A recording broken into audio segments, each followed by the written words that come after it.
si bupati ini, dia itu adalah seorang penguasa yang tidak mengenal daerahnya sendiri. Pati ini, Kang, Pati ini menempati peran sentral dalam pergerakan sosial di Indonesia.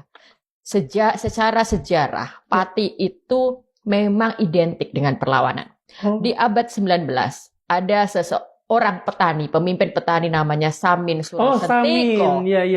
Itu kan dia Gerakan memimpin Samin. ya, gerakan Samin itu dari Blora sampai ke Pegunungan Kendeng itu masuk di wilayah Pati. Pati itu masuk dalam wilayah di mana Samin Surasentiko memimpin yang namanya civil disobedience di masa penjajahan Belanda. Pembangkangan sipil yang dilakukan oleh petani itu sudah dimulai pada masa itu, awal abad 19, Samin Surasentiko di wilayah Pati. Dan bentuk yang mereka lakukan adalah mereka menolak membayar pajak. Lalu kita bisa beralih ke masa yang lebih modern, tidak terlalu jauh dari masa sekarang, tapi kalau orang mengerti tentang sosiologi masyarakatnya, dia nggak akan berani macam-macam dengan orang warga Pati ini. Jadi Pegunungan Kendeng, Kang, ingat nggak gerakan untuk melawan dibangunnya pabrik semen? Itu kan bagaimana kelompok masyarakat di situ berjuang mempertahankan, mereka bisa berjalan puluhan kilo sampai menyemen kaki sendiri, dipimpin oleh perempuan yang bernama Yusutina dan kawan-kawan lainnya. Masyarakat adat bertemu dengan anak-anak muda bersatu untuk menyuarakan itu. Dan gerakan untuk melawan pabrik semen itu yang terjadi di Pegunungan Kendeng itu adalah salah satu perlawanan gerakan sosial yang punya nafas panjang di Indonesia.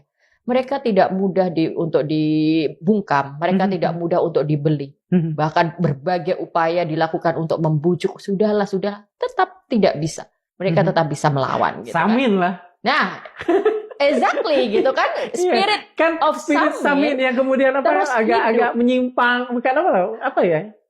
Kalau dalam bahasa kita, dalam positif way, in Jawa ya, kayak dablek. Jadi kita benar-benar teguh pada pendirian. Sebenarnya bisa dijelaskan sebagai teguh pada pendirian, tidak mudah digoyahkan. Nah, itu terjadi pada masyarakat Pati hari ini. Jadi kita bisa merasakan masyarakat Pati sedang betul-betul mengadaptasi. Mereka mengadopsi semangat Samin. Dan mereka lah yang dimaksud sebagai Wong Samin itu. Mereka ketika merasa tertindas, mereka melawan. Ketika mereka diancam, mereka semakin membesar. Itu kan kemarin bupatinya berkata, turunkan 50.000 orang, saya tidak akan mundur. Jangan salah.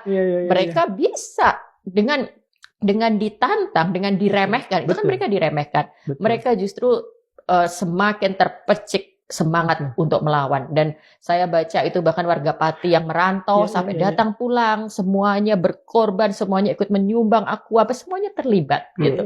Jadi mereka betul-betul punya mental perlawanan ini. Jadi Bupati Pati jelas tidak paham siapa yang sedang dihadapi, tapi sebenarnya ini tidak hanya soal Pati kan.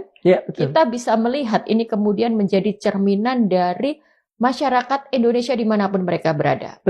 Jika memang rasa ketertindasan dan perasaan diremehkan itu sudah sampai di ubun-ubun ini, mereka tidak akan pantang mundur. Masyarakat bisa mengorganisir diri untuk melawan.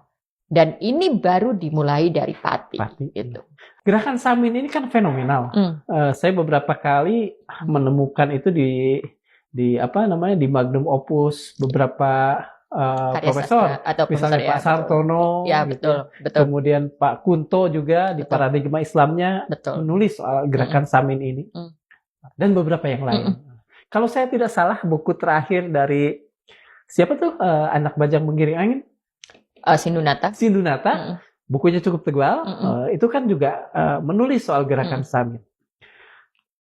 Ini kan sebetulnya tadi Mbak Oki mengatakan orang-orang Samin saat itu mendablekan diri.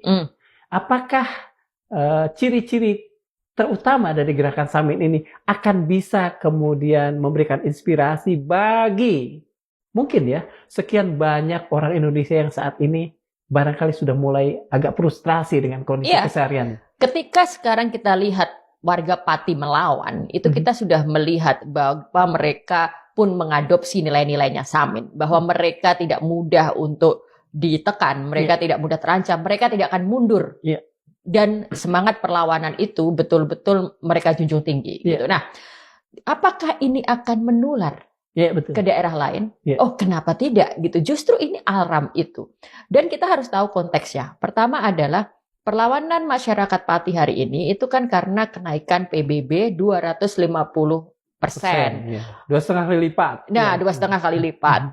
Oh, awalnya kan bupatinya mentang-mentang tidak akan mundur, tapi kemudian gentar juga kan ketika diancam. Dibatalkan. Tapi dibatalkan itu ternyata tidak menyurutkan semangat perlawanan yang sudah dipersiapkan dan sudah memang mau dikobarkan. Apakah itu karena Bupati Kasip atau justru ada sesuatu yang dia sudah tergelincir dan salah yang ditunggu oleh sekian banyak orang sehingga kemudian dia melewati apa yang disebut point of no return? Dia sudah melewati point of no return, tapi ketika dia sedang mengoreksi mau membatalkan itu, disitulah dia sebenarnya menyadari bahwa dia salah. Tapi kan sudah nggak bisa kembali lagi. Masyarakat sudah betul-betul ngelihat gitu. Tapi kita bisa ngelihat kenapa dia akhirnya sadar bahwa itu salah, gitu kan? Ada gencetan, ada suara dari pihak atas, dari Kemendagri, mungkin dari partai, dari gubernur. Jadi orang-orang seperti Bupati Pati ini, saya bisa melihat bahwa dia memang menganggap remeh masyarakat, tapi dia orang yang sangat tunduk dan sangat takut pada atasan. Nah, ini berbeda dengan semangat Samin. Semangat kita sebagai citizen, egaliter. Ya, justru kita akan mengatakan Anda jadi bupati karena kita yang mengizinkan.